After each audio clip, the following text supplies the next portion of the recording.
Hey, it's cooler if you're chilling at the pre-cracking dawn here in Nihon in our land, aka the rising sun, aka whatever. So anyway, I was at the local library recently, and you could rent 2 DVDs at a time, or check not rent because it's free. Joe. Bam.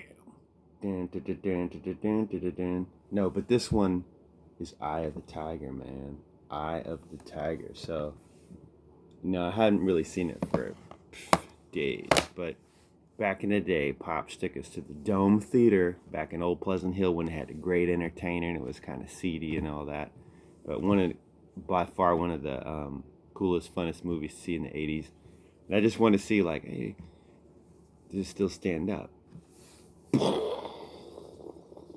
Does it stand up? I mean, come on, like this dope tee my bro Phil got me from Philly. Like, it stands up, dude. And I'm going to tell you why. Number one, it's just got if you grew up in the 80s, even if you didn't, you want to go back and see all this stuff. Like, it's just popping with all kinds of stuff that was just dope. Like Mr. T in the movie. Hulk Hogan got a cameo in there. I mean, he plays a crazy part too. Apollo's back. Creed, and then just the story, the writings, got action, got love, got Uncle Paulie going buck nuts. It's got a little bit of everything. So, but I really dug it again because Stallone, I found out, like, I got Italian American ancestry, Sicilian, Southern Italian. Like, supposedly the Stallone family from one of the same regions, in Apulia region, where my great grandfather Ignacio's from, where Francesco's father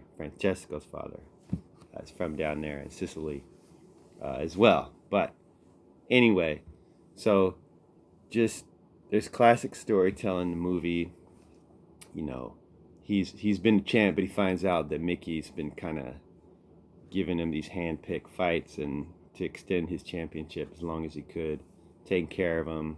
So Mr. T comes along, he's hungry, and later on Apollo Creed tells him, like, yo, Rock, you had the eye of the tiger, you ain't got the eye of the tiger anymore, you're not hungry anymore. So basically in this film, man, because you see through Uncle Paulie, he says all these stupid racist things, and Rock's like, yo, man, you need to check yourself before you wreck yourself, dude. And like, so Apollo takes him under his wing and he trains at his old gym, which is in LA. And Paulie's, man, he ain't got no class, he ain't got this, he ain't got that. And he's basically saying because they're black.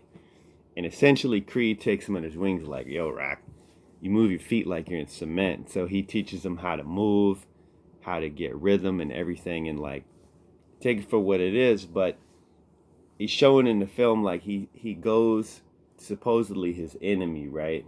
It's supposed to be white versus black. But if you're Italian American, you're Southern Italian, they call you Dago, Wop, Guinea, all this in a reference. It still happens today in Italy. Like, they're trying to clown you to say you're African. And I would say, that's not a clown, man, because you do got African blood. And everybody's from Africa anyway, but we got more recent, from the Moors, from whatever, from the Mediterranean, hundreds of years, 800 years, whatever it is. But that's the insult they're going to use for you anyway. So it's not an insult, only if you're a racist. So in the movie, he clowns Uncle Paulie heck of times for that. Like, dude, get over yourself. Who are you? Nobody owes you nothing. Nobody owes you a living. You want a job? I'll give you a job. So, and Apollo, just showing that relationship, the friendship, which then later on goes to the Creed series, which Oakland native producer Ryan Coogler took over, and they just done amazing things with that. So, say what you want about Stallone or Rocky or you hate.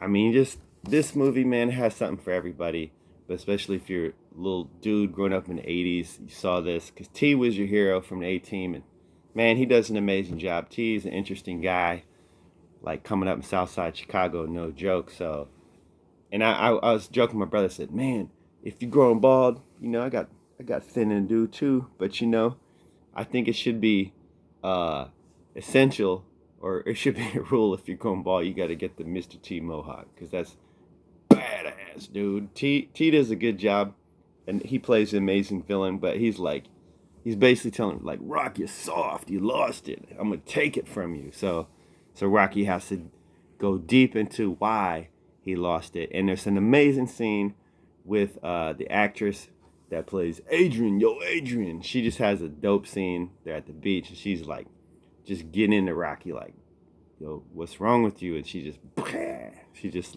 lets him have it, and he's like, I love you. So, man, come on now.